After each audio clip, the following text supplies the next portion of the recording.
Welcome, everybody. I am the Economancer, the High Priest of the Economicon, and today we're going to be jumping back into the old book, Inequality in Society, Social Stratification, done by Jeff Manza and Michael Sauder. It's been a while since we touched on this. And today we're going to be talking about a guy named C Wright Mills. So who is he? He's a political sociologist with notable contributions in sociology from elite theory, sociological imagination, criticizing abstract empiricism, question mark, and coined the terms the new left and grand theory, things that we hear quite often. So let's just jump into a brief opening before we actually go into his essay for elite theory. So what is that? So that's essentially saying that democratic power is an illusion, right? But power is wielded by, economic elites and like policy wonks. So Mills was particularly influenced in the idea of looking at this triad of power between, political, economic, and military power.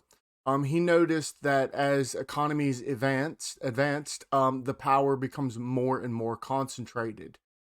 So obviously, that decentralization of power that was from feudal Europe, as well as all the other places, you know, that's besides the point. Or the concentration of power that comes from fascistic and communistic regimes is something to just turn a blind eye to because the power concentrates in democratic, capitalistic countries. Obviously. Duh. Then we have sociological imagination. This is meant to classify like how a sociologist thinks or how he's supposed to think, right? So what you're supposed to do is you're supposed to look at your personal troubles and take them to public issues, right? That sounds, rather telling in the current climate that we have going on right now. Now, he wanted to turn the science of sociology into an activist experience. So by saying that, sociological imagination is a critical quality that would help in the use of, informing and developing reason in order to achieve some lucid summation of the world and of yourself, right?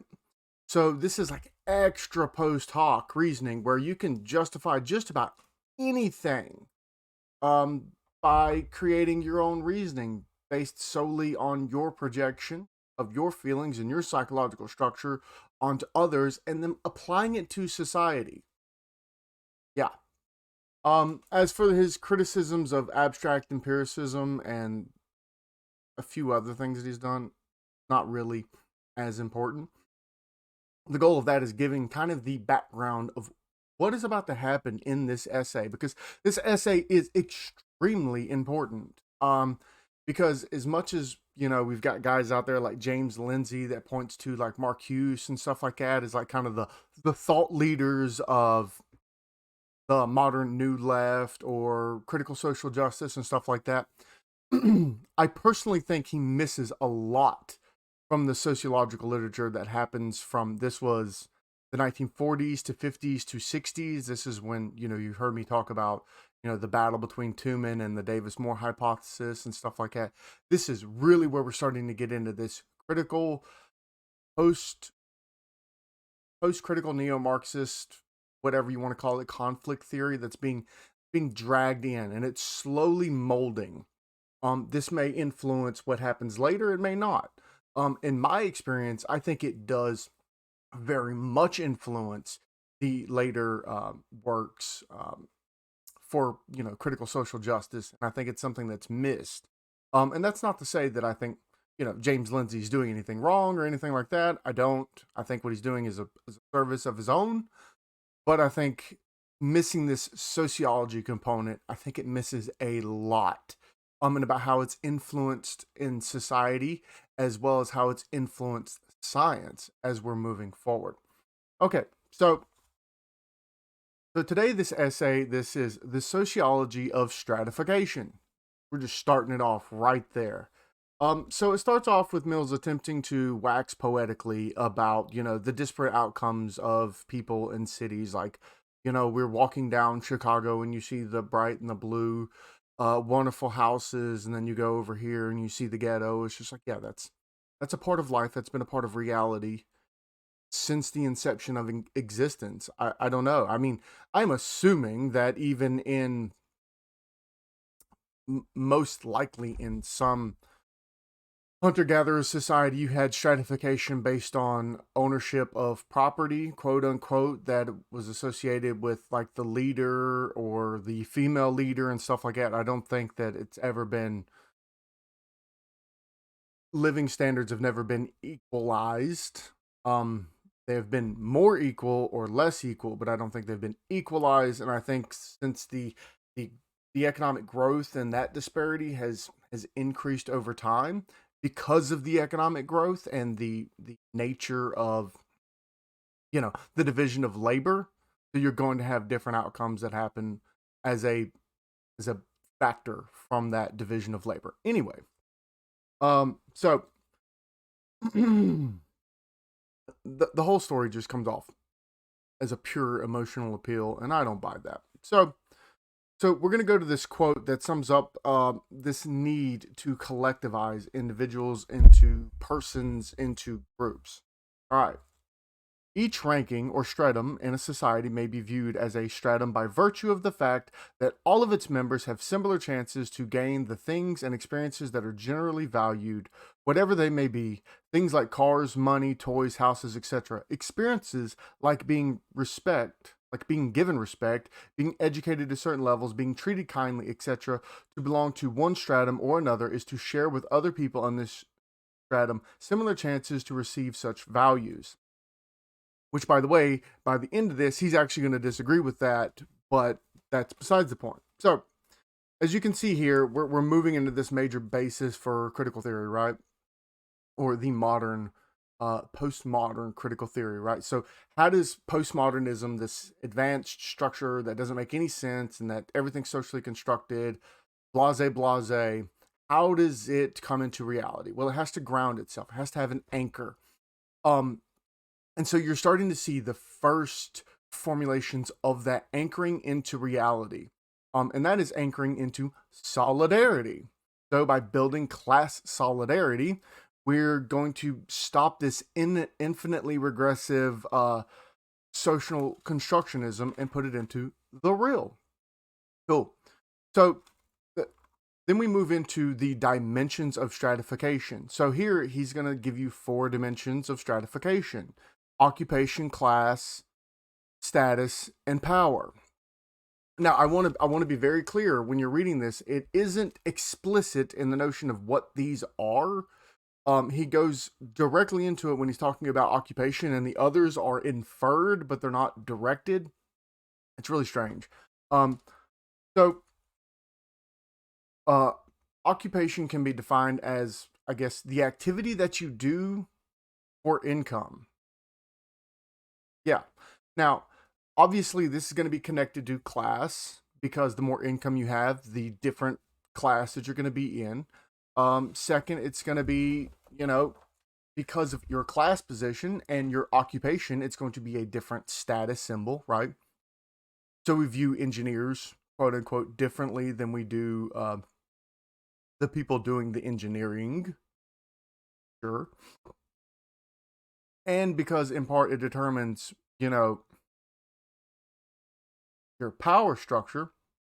So those with like a mid-level manager is going to have more power, more authority than the typical wage worker. So all of these are kind of intertwined. So now we're getting into like the basis for intersectionality starting to be molded and created using this and what we've done with W.E. Du Bois. Now, one of the criticisms that I have is that Karen doesn't care anything about any of these statuses, stratification strategies, or anything like that. A Karen will argue with a medical doctor. A Karen will argue with an engineer. A Karen will argue with a PhD candidate. Karen will argue and be disrespectful to everyone evenly because Karen does not care. So you can say what you want about anything like that. Prestige and all of these things, these are all two-way streets. You don't have to actually respect any of those goals, which is something he gets into. But Karen doesn't care about any of it. So there you go. That's my first criticism. Um, so what goes on next?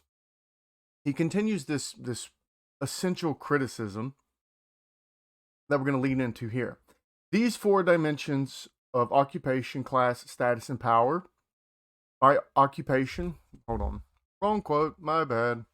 The most decisive occupational shift in the 20th century has been the decline of the independent entrepreneurs, the old middle class of businessmen, farmers, and fee professionals, and the rise of salary employees, the new middle class of managers and salaried professionals, of office people and sales employees.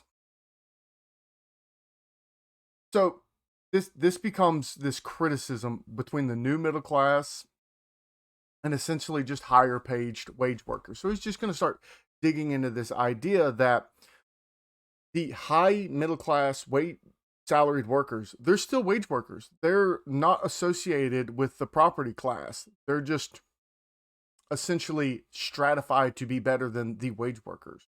And he's going to open up into what this stratification means. And he's going to say that this only allows for a higher concentration of wealth for the property class, because now we have this bulwark against, the low class to the high class. So we used to have the proletariat and the bourgeoisie, and then you had like the petite bourgeoisie, but now you have another set with this new and old middle class kind of competing, and how that's still going to bulwark from the wage workers rising up to defeat the bourgeoisie in this, wild narrative. But there's a major problem in this idea to think that there is no connection between the middle class to the high class. And especially that he notes entrepreneurship as the old and then the new. Because the sad reality of it is in this naive analysis, it completely misses the point that through this division of labor, they're in a more complex economy, you're going to have an increase in vertical and horizontal entrepreneurship. And that's going to be predicated upon being in the system to maximize information advantages. So if you have information asymmetry on the modes of production, so if you're a worker there and you know the mode of production better than everybody else does, you can essentially start your own business and train employees the way that you think that they ought to be trained. And that may be a production improvement, which means you can beat out the other people. And then knowledge spillovers, right? So if you work for Google for 20 years and you become their head engineer, you can leave and you have all of that experience and all of that knowledge that you've gained over this time frame that you've worked for Google, and you can start your own firm and do your own software development or your own search engine development or whatever, and boom, you're now a competitor. You're now pulling people away from them, so you're distorting this market equilibrium that they're pointing out. Now, this comes from Israel Kirzner. Now, I know a lot of people have heard me talk about Schumpeter. Kirzner is also an amazing economist that worked also in entrepreneurship. He's seen this creative destruction a little bit differently. He saw this horizontal and then vertical. So he said a lot of the great modes of production changes that we're going to have are going to be these slight modes of production changes, that it doesn't need to come in and just change the whole system, but that these minor continued advancements in the modes of production is going to be what makes the difference. And that is fundamentally a part of being within the system, so that you know the system, so that when you leave the system, you are more apt and more prepared to defeat it. All right, that's my central criticism to that. And yeah. In the middle 30s, the three urban strata, entrepreneurs, white collar, and wage workers, formed a distinct scale with respect to median family income. White collar employees had a median income of $2,008. Entrepreneurs, $1,665. Urban wage workers, $1,175. Although the median income of white collar workers was higher than that of the entrepreneurs, larger proportions of the entrepreneurs received both high level and low level incomes. This distribution of their income was spread more than that of the white collar. The wartime boom in incomes, in fact, spread the incomes of all occupational groups, but not evenly. The spread occurred mainly among the urban entrepreneurs. As an income level, the old middle class in the city is becoming less an evenly graded income group and more collection of different strata, with a large proportion of lumpen bourgeoisie who receive very low incomes and a small prosperous bourgeoisie with very high incomes. Okay, this is something everybody's heard me talk about numerous times, is that as an economy becomes more complex, as all of these things become more and more interdependent, that when you have this scale differentiation, when you have this new market structure opening up, you're going to be able to capture a lot of that market. You're going to become very rich from doing that. That is a function of the risk that happens within the complex economic system. So, yes, you would expect this change to be happening, right? Because when we're moving into these new complex machines or different types of capital that's going to be used, you're going to have different incentive structures for incumbents, and then you're going to have different incentive structures for incoming or for entrants. And so you're really chasing this big profit margin because it's such a baby system, and that's going to lead to a lot of cutthroat work, um, and that's going to spread out this wealth in a less equal distribution, where you're going to have those who are starting like mom and pop stores and stuff like that, that level of entrepreneurship. That's not going to give you a whole lot of money versus the level of entrepreneurship that's going to be coming from like Mark Zuckerberg or Jeff Bezos. Obviously, those are two entirely different economies of scale that are going to function differently and also give back at different levels. So yeah, you would assume this to be true. And the fact that it's post-war time is just a symbol of the changes of technology and the changes of economic growth in those areas. Now he moves further into this like this class distinction of the middle class, saying that the middle class wage worker is a more homogenous group. And a claim here made about class and status linking to outcomes. So that would be everything from a chance to stay alive during the first year after birth to the chance to view fine art, which I don't, again, people have to understand when you're reading some of this old classical Marxist into neo-Marxist literature, these guys are elitist to the nth degree. So when he's talking about fine art, most people don't care about fine art because it's not useful. There isn't much utility that I gain from looking at Van Gogh or Michelangelo or anything like that. I don't really care. It's wow, it's pretty cool. And I go about my day because I'm trying to move into other avenues. But again, this is this elitist mindset. The chance to remain healthy and, if sick, to get well again quickly. The chance to avoid becoming a juvenile delinquent, and very crucially, the chance to complete an intermediary or higher educational grade. Those are among the chances that are crucially influenced by one's position in class structure of a modern society.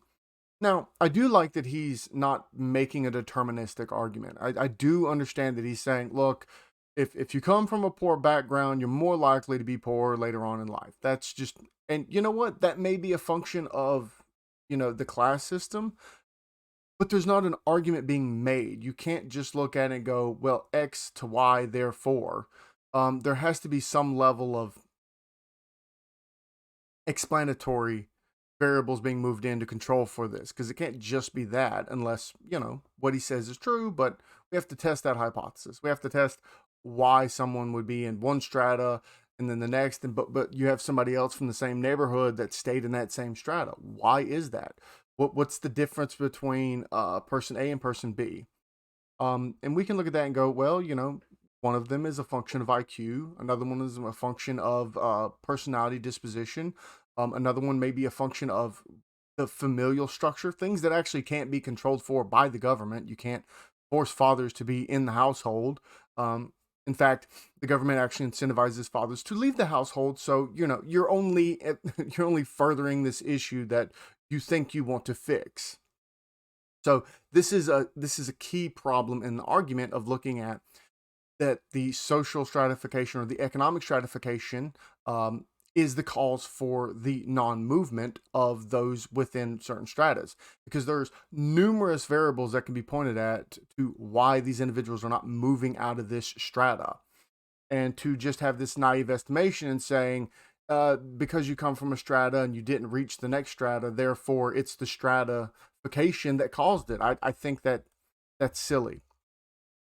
I think any social scientist worth any grain is not going to go along with that and most likely reject that.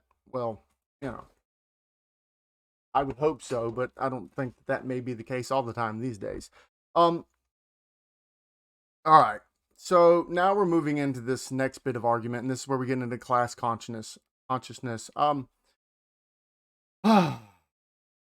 Members of higher status groups may dress in distinct ways, follow fashions with varying degrees of regularity, eat at certain times and places with certain people. In varying degrees, they maintain an elegance of person and specific modes of address, have dinners together, and are glad to see their sons and daughters intermarry. Society in American societies, debutante systems, the management of welfare activities, these often regiment the status activities of upper circles where exclusiveness, distance, coldness, and condescending benevolence towards outsiders are characteristic. There you have, without a doubt, projection through confession. I don't know any other way to say it. And this is why he's going to build into this class consciousness argument. Again, those at this time, and it may not be the same today, but there's arguments to be made about that. But especially at the time, these were a very elitist set of intellectuals. This is one of the reasons why Veblen left and started his own school, because he could not stand, even those who agreed with him, the level of hypocrisy that comes from their elitist ideas. Anyway, so class consciousness and how it is a fact. So he goes into that. Class consciousness is a fact. It's a reality. It's an economic and political fact. You have to deal with it. Whether people know it or not. Okay, so now we're getting into some of these modern ideas. And that's mighty presumptuous in my opinion. But so let's think of a criticism of class consciousness. So first of all, class consciousness is essentially pure propaganda. Straight up, it's pure propaganda. Conflicts can arise from numerous reasons and numerous groups and numerous subgroups, right?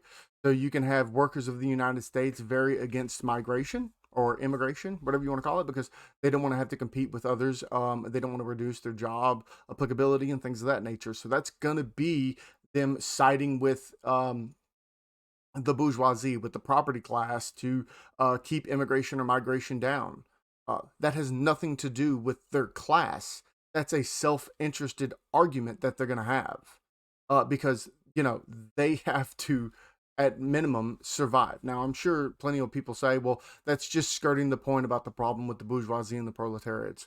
I'm sure you believe that. I don't, but anyway. So we have this in-group, out-group, and for the most part, it's based on self-interest. It's based on some common objectives, and were it not true, so what do I mean by that? What if class consciousness was real, then we wouldn't have to teach it. We wouldn't have to indoctrinate children with it, right? We would not have to explain all of the other things that happen in reality away and just try to boil them down into class consciousness. So by virtue of the necessity of the level of propaganda needed to convince people to believe in a system founded by Marx and Hegel of this either idealism dialectic, or which is the kind of the new version, which is the old version, or this material dialectic. You wouldn't need that because it would be almost a priori knowledge, and it's not. So either the cultural hegemony or the hegemon, whatever you want to call it, maintains enough power and propaganda to stop people from thinking about their class consciousness, or that it's malarkey. Because I don't see the capitalist class going near the amount of rigor that the conflict theorists have gone through for what, 70 years in American institutions to gain enough power where they can teach almost solely this. Why didn't the capitalist class stop them? Obviously, because they didn't care, that they thought they were crazy. I was like, okay, wow, you care about class consciousness? That's weird, but all right. And yet, through their own naivety, they let it happen, and here we are, where everyone's trying to become class or race or whatever conscious. When in reality, it didn't exist. It's just a function of the propaganda within society that comes from academia and comes from these elitist folks who probably looked at, someone like Rockefeller with high envy and goes, I hate that guy. How dare he have more than me? I'm so much smarter than him. Yeah. So, anyway, so next we go into prestige. And this, I think, is a function of the status. And again, like I said, it's really not clear why he's directing it in this way. But okay, so we're looking at prestige. Now, he does point out this brilliant idea that prestige is a two-part system. You have someone who makes the claim and then someone who honors the claim. That's true. And that's why I tell you, you don't actually have to honor the claim that's being made. Someone goes, I'm brilliant. I don't believe you and I don't care. I don't honor your claim that you're making. So it is a two-part system. All right, so, and then he goes, oh, this is where it gets fun. All right, so next he's going to assert something very similar to Jordan Peterson, right? So Jordan Peterson has been lambasted for a few years over this idea, and we're going to go into the lobsters. This is that the level of self-esteem enjoyed by a given individual is more or less set by his statuses system. That's literally the whole argument that Jordan Peterson was making with references to lobsters, is that there is some level of biological reality that you know where you stand in the hierarchy and your body reacts to it in such a manner. Where you jump your shoulders, drop your head, stuff like that. That is a function of your, what did he say? I can't even remember. This guy said it too. So my advice on this one is stick your chest out, walk tall. You'll fool somebody and eventually you'll fool yourself. Now here comes the argument for the division of labor. So again, he makes an argument for the division of labor. He makes an argument for the differences that we have in education. He basically points out that society has shifted away from this pecuniary emulation that Veblen had pointed out, right? And he says that because the level of occupations and educations in society is predicated upon, this division of labor, that we're going to obviously see differences in outcomes. Yeah, I mean, that's what Davis Moore hypothesis was about specifically.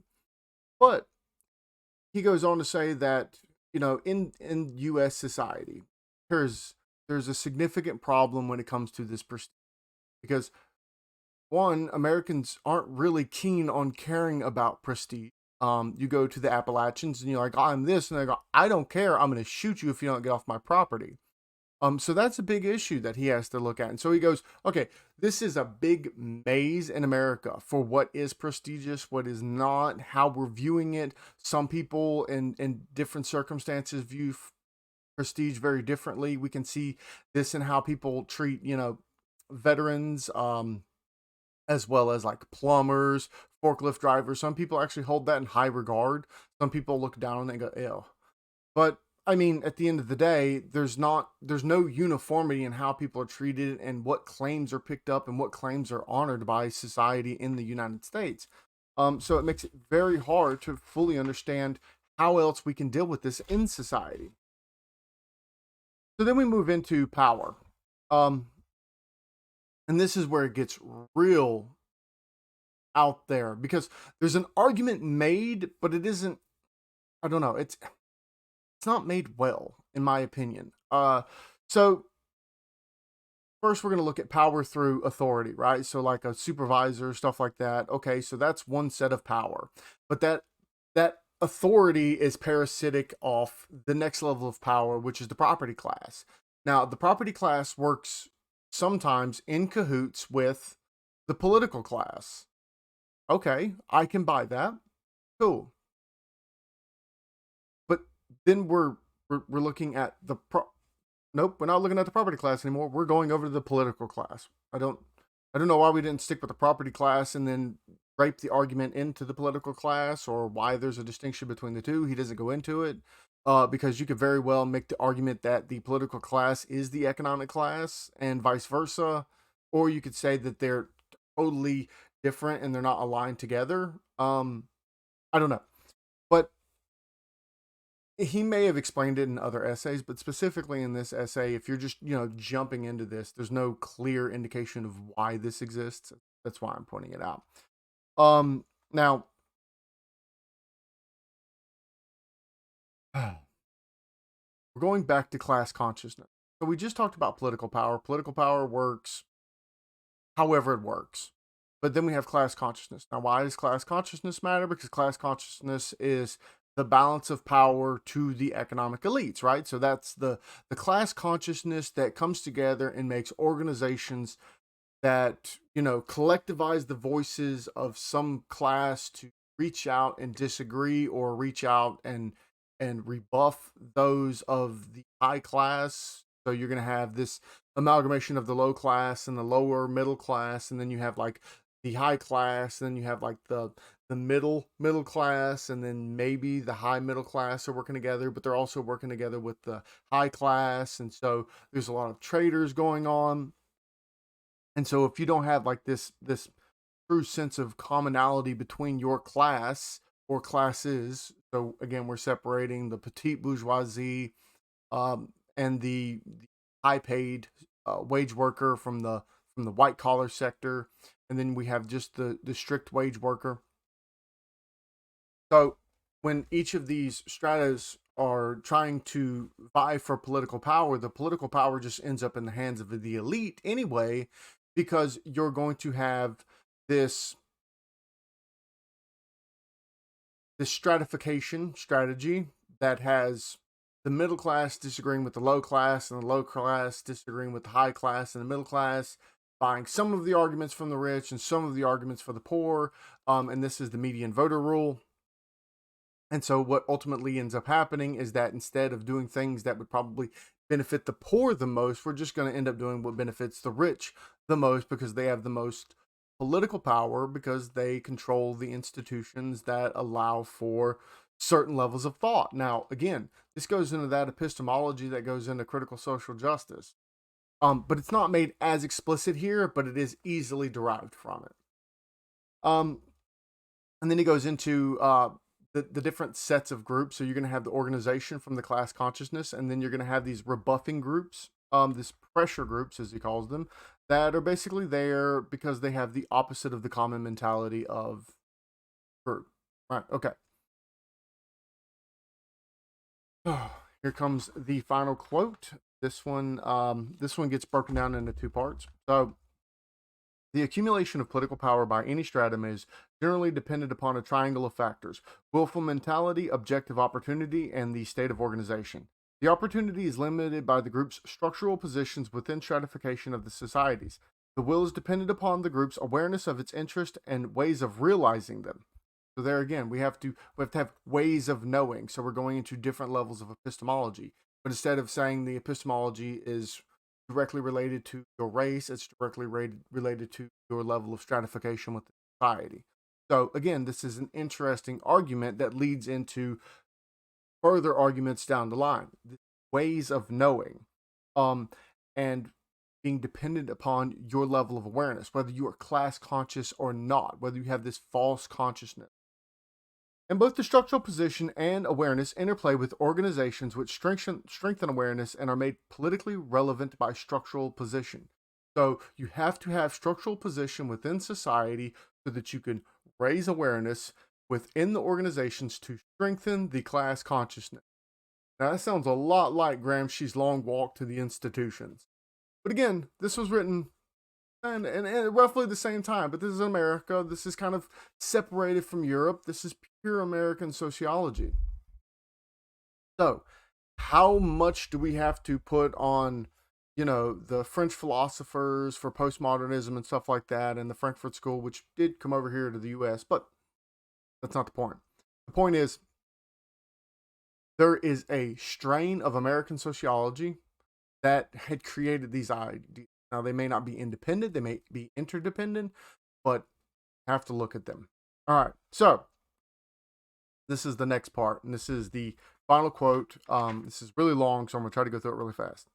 But this is to confuse psychological feelings with other kinds of social and economic reality. The fact that men are not class conscious at all times in all places does not mean that there are no classes or that in America everybody is middle class. The economic and social facts are one thing. Psychological feelings may or may not be associated with them in rational ways. Both are important, and if psychological feelings and political outlooks do not correspond to economic or occupational class, we must try to find a way, find out why, rather than throw out the economic baby with the psychological bath. And so to fail to understand how either fits into the national tub, no matter what people believe, class structure as an economic arrangement influences their life chances according to their positions in it. They do not grasp the causes of their conduct. This does not mean that the social analysts must be ignored or denied them. And then he goes into other factors do, of course, affect probability that ideology, organization, and consciousness will occur among those in objectively similar strata. But psychological factors are likely to be associated with strata, which consist of people who are characterized by an intersection of the several dimensions who have been using class, occupation, status, and power. The task is to sort out these dimensions of stratification in a systemic way. People paying attention to each separately and then to its relation to each other's dimension. You just built intersectionality. That's it. That is the you just got it right there from the horse's mouth. You just saw the birth of strict intersectionality. You just saw the birth of this infinitely regressive system that's going to continue to disaggregate until it finds some level of class consciousness, and it will continuously attach itself to whatever negative feelings people have so that it can go, oh, look, this is my class consciousness.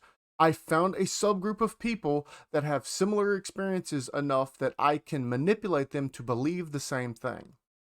And that's what it is. It's pure propaganda by labeling individuals within groups and denying the individual and psychological reality and saying, I don't care what that says. I don't care that people have different beliefs. I don't care that people have different structures within themselves. I only care about collectivizing these structures so that I can gain power. And this is the fundamental flaw that happens with all of these collectivist activities, is that it essentially brings out the worst of humanity by making them a mob. The individual psychological level is about the best place that we know to look at humans. There are plenty of arguments to be made in the praxis of psychology, and they were made for years. But as you can see here, we want to dispense with that, because even if they don't believe it's real, this unconscious reality necessarily affects their lives without their input. This is a pure metaphysical argument, and it can be rejected as such.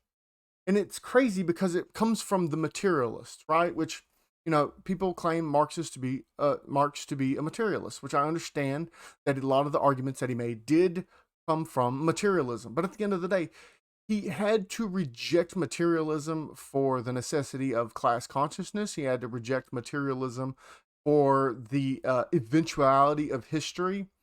And that's where, despite him being a young Hegelian who wanted to flip Hegel on his head, he ended up still making this religious style system, because there's no other way to advance this metaphysical argument. The science of socialism and the science that Marx had come up with is just that. It's just a metaphysical reinterpretation. And I think it's exemplified here. And I think you have probably one of the earliest set of resources that go into how this is going to be utilized down the line. This is going to be what, all of these other characters in the future are going to be using. This is Kimberly Crenshaw, so on and so forth. So I think that this is an important look at sociology. I think this is an important look at the economic reality that we live in or that we don't live in, depending on how you feel, and whether or not there should be a reason for the metaphysical to touch the economic.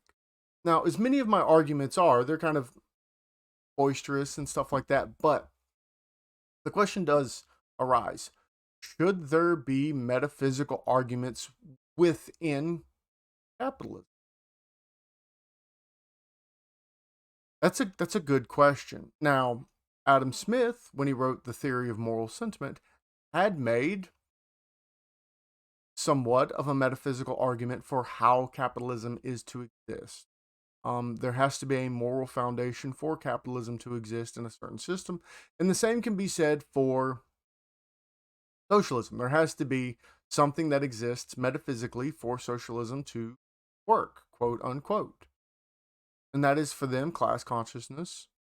So, should we try to bring that into models? Now, he does say in that it is an empirical test to figure out whether people have class consciousness or not. I don't really know what that would look like or how that wouldn't be severely biased or how that's not psychologism, which is what he hated about abstract empiricism because he thought that was psychologism, which means trying to boil down society and societal interactions into the individual. So then how do you test that empirically without bringing the psychologism that you are in opposition to? So that becomes like this contradictory force. Now, he died fairly early on. He died in the 1960s. And he was rather influential. I mean, he's in one of the number one books on inequality in society, right? So, with that being said, I hope you've learned a lot. I hope you've enjoyed my content. I haven't said it in a while. Like, share, subscribe. In fact, actually, don't even like or comment or anything. Share this to someone who you think would avidly hate me and tell me in the comments, because some of my videos have gotten a lot of negative comments, and those have been my favorite videos. Tell them. Just listen to this guy. Tell him he's an idiot. That will be great. That's what I look forward to. Anyway, I hope y'all have a wonderful day, and there will be more coming from the Economicon.